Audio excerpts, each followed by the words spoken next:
Hello, friends. I am Laurie Barraco, and I welcome you to this week's predictions. And I will be looking into the week of October 26, 2025.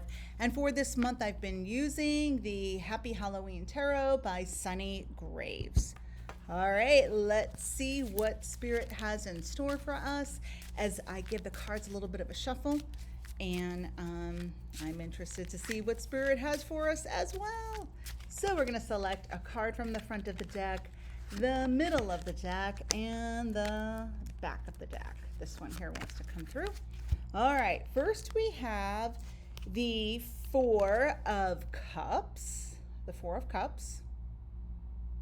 Then we have the Death card, which is perfect for Samhain, right? Coming up, the Death card.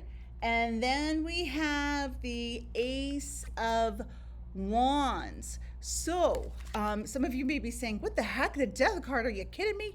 No, this has to do with Samhain and the Day of the Dead and connecting with our ancestors in this way. So do know that they are trying to communicate with us because at this time of the year, the veil is thinner than what it usually is. So it's easier for not just for us, but for them to connect with us through the astral realms.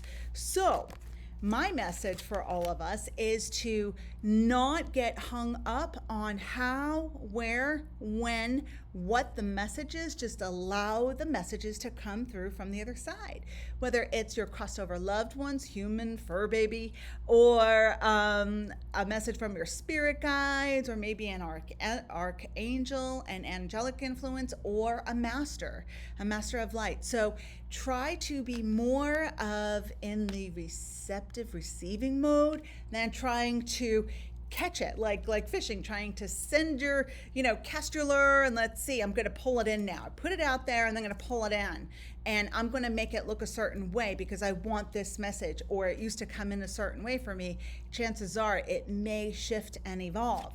So the first one, the Four of Cups, is wanting us to allow the balance. We are in a receptive state of receiving messages and connection. That's all of our emotions too, right? The cups are emotions and feelings, and try not to be attached to how the message looks.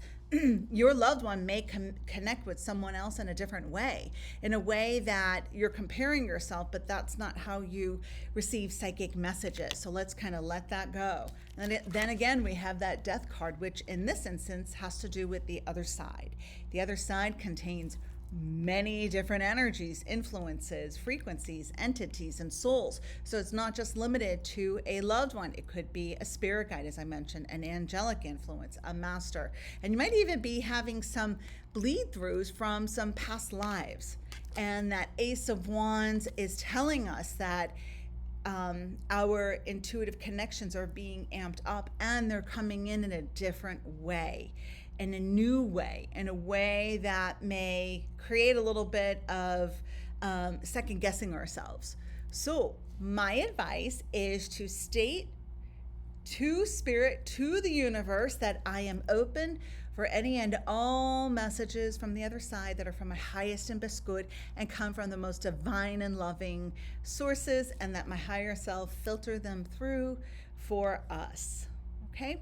All right, I hope the messages help to support you on this path. And if you've already been experiencing some of these messages and the way Spirit's communicating with you in a different way, feel free to drop a comment and share that with me. I'd love to hear it. All right, my friends, blessed Samhain, happy Scorpio season, and thank you so much for tuning in each and every week. I am Laurie Barraco. Namaste. Bye-bye.